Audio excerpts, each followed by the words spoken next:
केंद्रीय मंत्री राव इंद्रजीत सिंह ने पिछले दिनों जो चंडीगढ़ में अपनी बेटी आरती राव के आवास पर अहिरवाल के 12 विधायकों की डिनर पार्टी बुलाई, उसे डिनर डिप्लोमेसी का नाम देकर हरियाणा की राजनीति में जबरदस्त चर्चाएं हो रही हैं। आज इस खास कार्यक्रम में आपको बताएंगे कि आखिरकार क्यों मोदी शाह को ताकत दिखाने की जरूरत राव इंद्रजीत सिंह को महसूस हुई।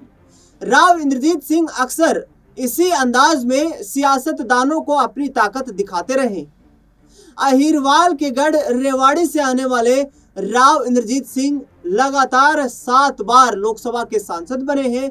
4 बार वो हरियाणा में विधायक भी बनते रहे हैं और हरियाणा सरकार में कैबिनेट मंत्री का जिम्मा भी उनके पास रहा था। पिछले करीब यहाँ पर 5 टर्म से वो लगातार केंद्र में मंत्री बनते हुए नजर आ रहे हैं। लेकिन आखिरकार प्रधानमंत्री नरेंद्र मोदी और अमित शाह की उस रणनीति को क्या राव इंद्रजीत सिंह ने भांप लिया है, जो रणनीति उनके खिलाफ जा सकती है।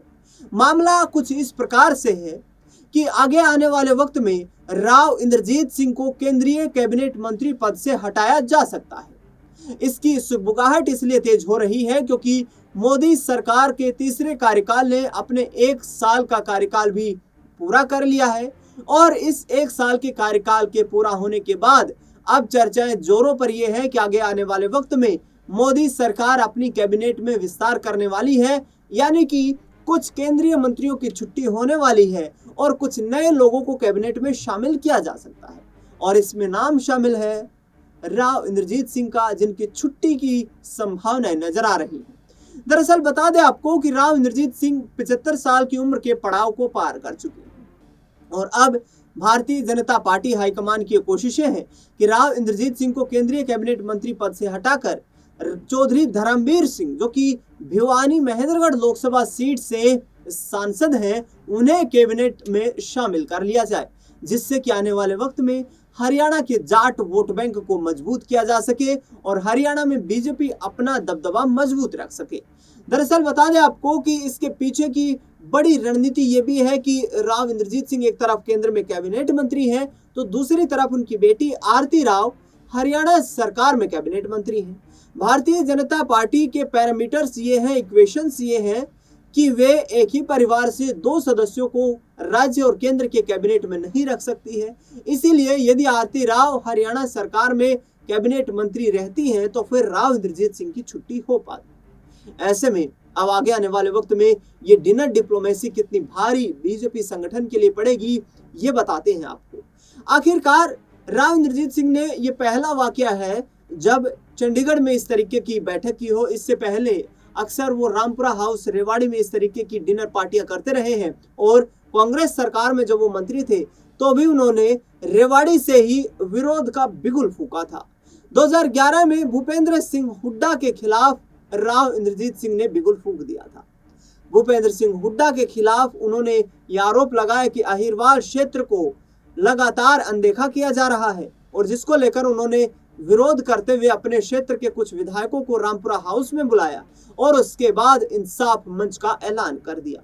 हालांकि इंसाफ मंच के बैनर तले राव इंद्रजीत सिंह ने चुनाव तो नहीं लड़ा, लेकिन 2013 में 15 अक्टूबर 2013 को प्रधानमंत्री नरेंद्र मोदी की मौजूदगी में भारतीय जनता पार्टी में शामिल हो गए थे। अब राव इंद्रजीत सिंह का साफ स्पष्ट तौर पर यह कहना है कि हरियाणा में कुछ ऐसे नेता हैं जो अपने सियासी दबदबे को बढ़ाने के लिए मुझे लगातार दरकिनार करने की कोशिश कर रहे हैं और उसमें एक प्रमुख चेहरा पूर्व मुख्यमंत्री मनोहर लाल खट्टर भी है। राव इंद्रजीत सिंह ने कहा कि 2014 में भी, 2019 में भी, 2024 में भी मैं तीनों टर्म में मुख्यमंत्री पद का दावेदार था। दक्षिणी हरियाणा ने बीजेपी की सरकार बनाने में अहम भूमिका निभाई है और इस अहम भूमिका को कहीं ना कहीं अब दरकिनार किया जा रहा है क्योंकि सीएम कुर्सी की अब जो बारी थी वो तो दक्षिणी हरियाणा की थी, यानी कि अहिरवाल के गढ़ की थी। ऐसे में फिर से नायब सिंह सैनी को मुख्यमंत्री बनाकर कहीं ना कहीं राव इंद्रजीत सिंह को बीजेपी ने बड़ा झटका दिया है। राव इंद्रजीत सिंह ने इसके साथ साथ ये भी कहा कि अहिरवाल के क्षेत्र में मुझे विकास कार्य करवाने के लिए लगातार लड़ाई लड़नी पड़ी है, यानी कि कोई भी काम निर्विरोध नहीं हुआ है। मैंने हर काम को करवाने के लिए केंद्र के बड़े बड़े नेताओं के सामने अपने दावे को पेश किया है और मैंने बड़ी बड़ी लड़ाइयां लड़ी है, लेकिन उसका श्रेय मुझे नहीं मिलता है, उसका श्रेय दूसरे लोग लूट कर ले जाते हैं। उसका एक प्रमुख कारण यह भी है कि राव इंद्रजीत सिंह ने कहा कि जिस तरीके से मैं अपने इलाके की मांग को लेकर के मुख्यमंत्री के पास जाता हूं, मुख्यमंत्री अक्सर वो बातें सुनते नहीं है और जिसके बाद मेरी उनके साथ बनती नहीं है, यानी कि बिगड़ जाती है। अब सवाल यह है कि राव इंद्रजीत सिंह को हटाकर ही भारतीय जनता पार्टी को, चौधरी धर्मवीर को केंद्र में क्यों शामिल करना है, केंद्रीय कैबिनेट में क्यों शामिल करना है? तो इसके पीछे की रणनीति यह है कि भारतीय जनता पार्टी रीशफलिंग करना चाहती है और इस रीशफलिंग में राव इंद्रजीत सिंह पर गाज गिरती हुई नजर आ सकती है। दरअसल आपको बता दें कि चौधरी धर्मवीर सिंह को भी 3 बार लोकसभा चुनाव जिताने में, 3 बार लोकसभा का सांसद बनाने में राव इंद्रजीत सिंह की मजबूत सियासी भूमिका रही है और ऐसे में यदि यह फैसला भारतीय जनता पार्टी ने लिया तो कहीं ना कहीं अहिरवाल से मजबूत पिलर जो बीजेपी का है वो उखड़ सकता है। हालांकि इस डिनर डिप्लोमेसी और बयानबाजी के बाद पूर्व मुख्यमंत्री और राव इंद्रजीत सिंह के दोस्त रहे, एक वक्त में अच्छे राजनेताओं के तौर पर संबंध रखने वाले भूपेंद्र सिंह हुड्डा का भी बड़ा बयान सामने आया। भूपेंद्र हुड्डा ने कहा कि बीजेपी संगठन में राव इंद्रजीत सिंह की लगातार अनदेखी हो रही है, राव इंद्रजीत सिंह के साथ नाइंसाफ हो रहा है। क्या भूपेंद्र हुड्डा का ये सियासी बयान आगे आने वाले वक्त में राव इंद्रजीत सिंह को कांग्रेस पार्टी में शामिल करने का कोई ऑफर है? क्या अब सीएम कुर्सी का ऑफर देकर राव इंद्रजीत सिंह को बीजेपी में शामिल कांग्रेस में शामिल करवाना चाहते हैं? और हुड्डा यदि राव इंद्रजीत सिंह को कांग्रेस पार्टी में शामिल करवाने में कामयाब रहे तो जाहिर तौर पर नायब सिंह सैनी सरकार के लिए मुश्किलें खड़ी हो सकती है। दरअसल आपको बता दें कि ये पूरा मामला जिस तरीके से चल रहा है, इसमें राव इंद्रजीत सिंह मुखरता के साथ ये भी कहते हुए नजर आए कि एक तरफ कुछ मेरे राजनीतिक विरोधी हैं तो कुछ पार्टी में ही ऐसे लोग हैं जो मुझसे नफरत करते हैं और उन लोगों से लगातार मुझे अपना खतरा मंडरा रहा है। आगे आने वाला वक्त मेरे लिए चुनौतीपूर्ण हो सकता है, मुझे आगे आने वाले वक्त में मुश्किलों का सामना भी करना पड़ सकता है। राव इंद्रजीत सिंह ने तो यहाँ तक कहा कि मेरी हत्या भी करवाई जा सकती है। तो ये तमाम आरोप जो है ये किस कदर हरियाणा की राजनीति में करवट बदलेंगे ये देखना बेहद दिलचस्प रहेगा।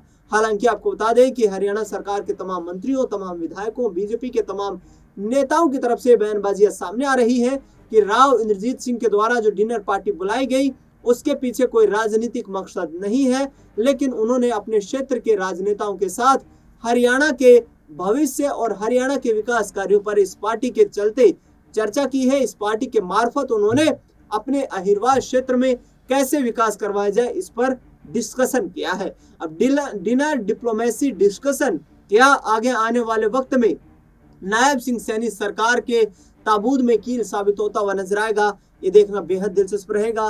राव इंद्रजीत सिंह क्या सियासी तख्ता पलट करेंगे ये भी बेहद बड़ा सवाल है, क्योंकि राव नरवीर सिंह को इस पार्टी में न बुलाया जाना इसका साफ सीधा मतलब ये नजर आता है कि कहीं ना कहीं अपने समर्थित विधायकों के साथ मिलकर राव इंद्रजीत सिंह ने कोई राजनीतिक गुफ्तगू जरूर की होगी।